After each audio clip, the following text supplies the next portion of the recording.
Hello everyone, good morning. তোমরা সবাই কেমন আছো? আমরা খুব ভালো আছি। সকালবেলা স্নান পূজার সেরে একটু বসেছিলাম, কাজটা সেরে। আর সুজিরাজকে দেখতে পাচ্ছ টিভি ছেড়ে গান করছে, আর গানের সাথে সাথে অ্যাক্টিং চলছে আয়নায়। মায়ের হাতে হাতে কাজ, স্কুল বন্ধ, মানে স্কুল বন্ধ থাকলে মায়েরকে যে কত হেল্প করে দেয়। আমার সাথে সাথে যাচ্ছে এখন কাপড় আনতে, ছাদে যাচ্ছে। বাড়িতে থাকলে বাসন তোলা, কাপড় ওঠানো, বোতলে জল ভরা, এগুলো সব কাজ জ্যোতিরাজ কিন্তু আমাকে হেল্প করে দেয়, জানো তো।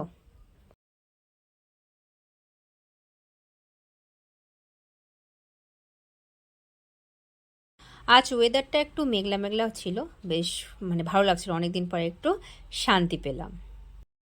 তারপর বিকেলবেলা ওর বাবা এসে হুট করে বললো চলো একটু শপিং করে আসি।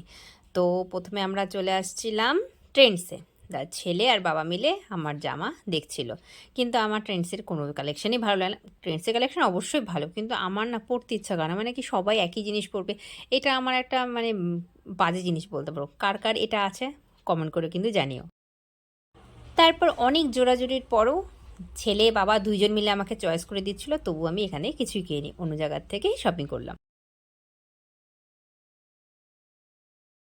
তারপর ছেলের বায়না ছিল বাড়ির থেকে যে বাজারে গিয়ে আজকে পিৎজাই খাবো, আর কিচ্ছু খাবো না, পিৎজাই খাবো। দেখতে পাচ্ছ চোখ মুখের অবস্থা। তো আমরা চলে গেলাম ডমিনোজে পিৎজা খেতে। কেন আজকে রাস্তায় প্রচুর ভিড় ছিল, অন্য জায়গায় পিৎজা খাবো ভাবছিলাম, তো ভাবলাম যে ডমিনোজেই যাই। তো ফাইনালি পিৎজা চলে এসেছে। আর শ্রুতিরাজ তো খুব হ্যাপি, আমাকে বলছিল কি, মা তুমি বেশি পিৎজা খেও না, পেটটা ব্যথা করবে।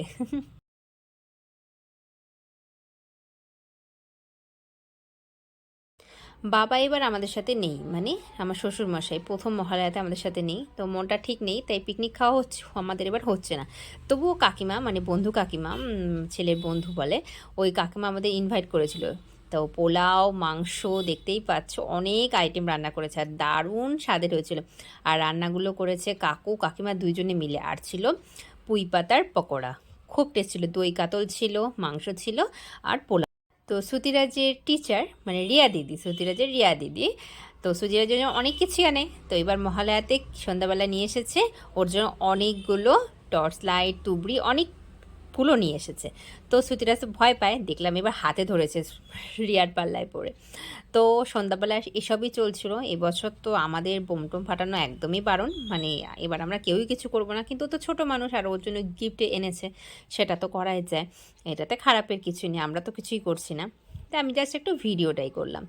তো শ্রুতিরাজ তো খুব হ্যাপি, রিয়া দিদি এত বোম নিয়ে এসেছে, ওর জন্য গিফট এনেছে, খুব হ্যাপি। ও বাইরে থেকেই পুরোপুরি চিল্লাছিল। তোমাদের মহালয়া কেমন কাটলো অবশ্যই জানিও, আর ভিডিওটি কেমন লাগলো অবশ্যই কিন্তু কমেন্ট করে জানিও। অনেক অনেক ভালোবাসা দিও।